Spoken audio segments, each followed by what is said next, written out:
sort of situations. Let's bring in Richard Levy. He is an aviation expert. He's joining us right now on Zoom. Richard, first of all, let's talk about situations like this, which is something, thankfully, is so rare in American aviation. However, when it happens, it is shocking and it is stunning. It really is. Good evening to you on our thoughts with the passengers in this situation. The military helicopter was on approach to runway 33 at Washington Reagan National. The commuter airplane, the PSA aircraft, and I'm being very clear, I'm making an assumption, I do not have the facts yet, was most likely cleared for an approach to runway 01, and I don't have that as a fact. And so where the mid-air collision occurred over the Potomac, did one airplane make a mistake about identifying the runway? We don't know that yet.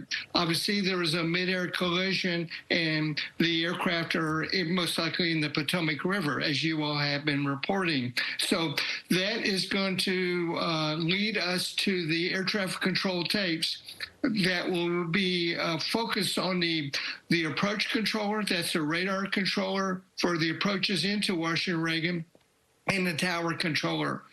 What approach were the helicopter, the military helicopter, and the PSA Bombardier 700, CRJ 700, cleared for to fly, and what runways did the tower clear the airplanes to land on? Of course, they would not clear them to land on the same runway. We know that. So was there a mistake made on identifying the runway? Did the one of the aircraft, and I'm calling the helicopter, of course, an aircraft also, was that one of the two aircraft not correctly lined up with the runway that created the collision? And I'd like to clarify one point, though. The PSA airplane is a regional airline and operated on behalf of American Airlines, but the flight crew training, the maintenance, the procedures of PSA are purely owned by and operated by PSA. They are not trained at American Airlines. So I wanted to make that very clear. This is very usual. Regardless of the major airline, Delta, United, and American, they have regional airlines, as we all know, that feed them and on thinner routes. And this is an example one from Wichita up to Washington Reagan. Captain Levy, so you've spent decades in the skies. And I know we've had a number of various across the country so-called close calls, Right. and there is a certain belief that people know when you get on an airplane, you're putting your life in the hands of a captain, but you also know that we have a rigorous system of training and a rigorous system of safety protocol. We just mentioned the last time we saw a major incident at Reagan National was back in 1982 when Air Florida Flight 90 went down. Right. It's been some time that we've talked about something like this in our nation. It has been, and that is correct. And this is going to point at, as I mentioned, a mid-air collision on what we say sharp final, that is close to the airport, just before landing. Who was cleared for what, and which airplane was in the right position, aircraft, I should say, the helicopter or the PSA, which was in the wrong position at the wrong time. That is a big mystery. Obviously, you have a different speed of the Bombardier 700 jet versus the military aircraft, the military helicopter, I'm sorry, which is going to be flying at 30 or 40 knots. The regional aircraft will be flying at, my guess, 120 knots. We use knots in aviation. That's about 140 miles per hour. So you have a huge difference in speeds. That brings the question to mind again. If one aircraft, the PSA was on final approach to land on 01, that is up the Potomac River, basically, and then the military helicopter on 33, where did the mid-air collision occur, and where was the mistake made? You'll get the voice recorder and the cockpit voice recorder off of the PSA aircraft. It'll be recovered, and they'll play that back. And of course, the air traffic control tapes are already, they're always recorded. So I think we're going to put this thing together very fast. I'm not saying tonight or tomorrow, but rapidly. You have a lot of evidence coming out.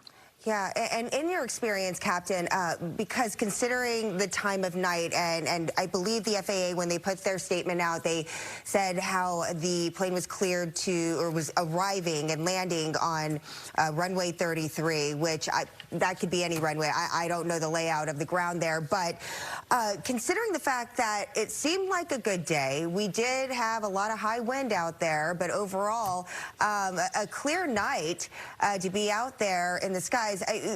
Visibility and issues, I mean, I know it's all preliminary right now, but in your experience, the possibility of something like this happening, choosing the wrong runway after being cleared for a certain one, I mean, what are the chances that that can happen, and what could be the factors involved? Yeah, it's mistaken identity. We have electronic equipment on the aircraft, for example, for runway 01, that allows you to land in very low visibility. It's called the Instrument Landing System.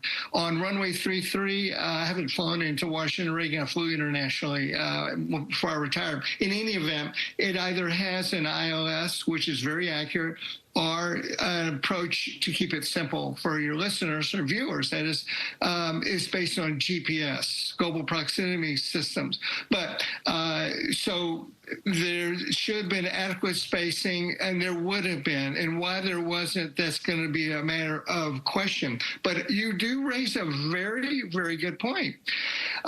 Regional airlines, larger, the 747s, 777s, Airbus, 737s, et cetera, and this regional airplane, they have TCAS, Traffic Collision Avoidance System, and it picks up an imminent collision, and you get an alert through the speakers on the in the aircraft. It says traffic, traffic. So you're seeing the other aircraft, even a helicopter, and then if a collision is imminent, now I'm not saying the next second, in about 20 seconds, it'll say climb, climb, or of course not descend, descend. You're right, you're very close to the ground. Or so that's going to be a question. The TCAS is TCAS. TCAS. Did the military aircraft? I flew military, but a military transport, and so I don't know if the military helicopter had the TCAS.